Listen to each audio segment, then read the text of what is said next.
Are you ready for the Great Reset? 2021 may be a pivotal year.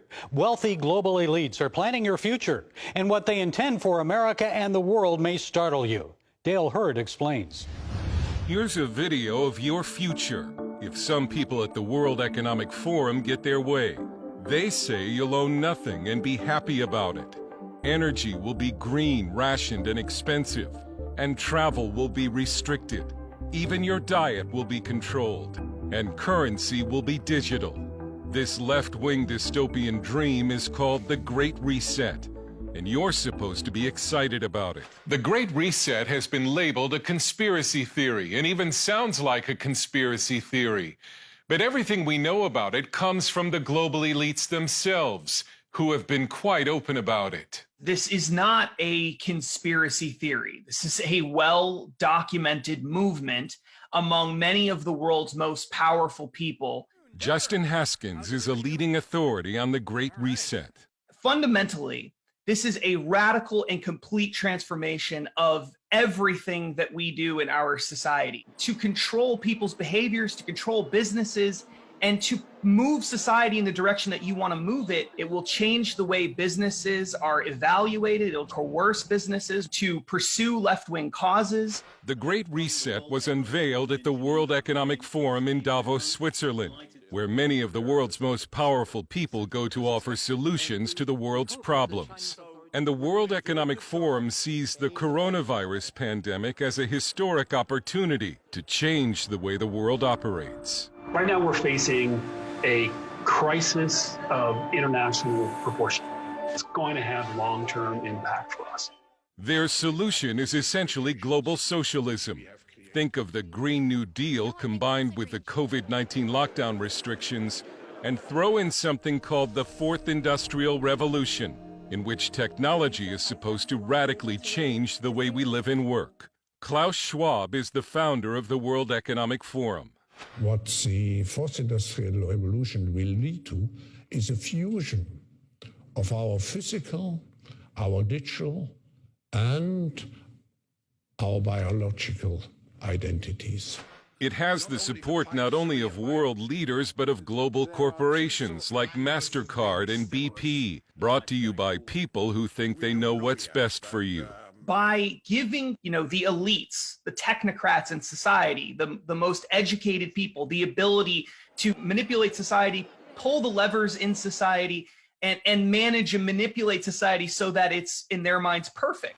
1 week before the election, Italian Archbishop Carlo Maria Vigano wrote an open letter to the president, warning him that the Great Reset is inhuman, faceless tyranny that seeks to subdue all of humanity, and that President Trump and the United States are the wall against the deep state, the final assault of the children of darkness. Over the past 4 years, Donald Trump has been the single greatest roadblock for people who are pushing this internationalist, globalist sort of agenda. The World Economic Forum and the Biden campaign even share the same slogan, Build Back Better. To build back better. It's also a phrase you've heard being used by Justin Trudeau, by the Pope, by the Prince of Wales, and by leaders around the world.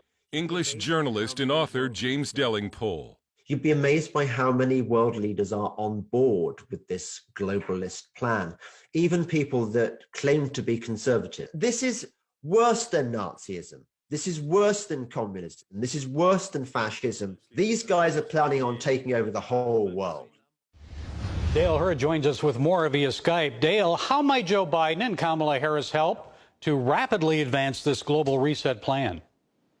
Well, it's hard to find anything in this agenda that any liberal would object to, unless, I guess, you got down to AOC and they thought corporations were doing too well or something. I mean, this is a liberal dream, a left-wing dream come true. It's bringing utopia to earth.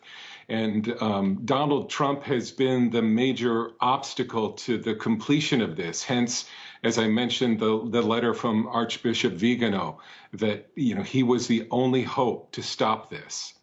Now, what are we talking about here in practice? Are we talking about Chinese-style politics with restrictions greater than those imposed on Americans during the COVID pandemic?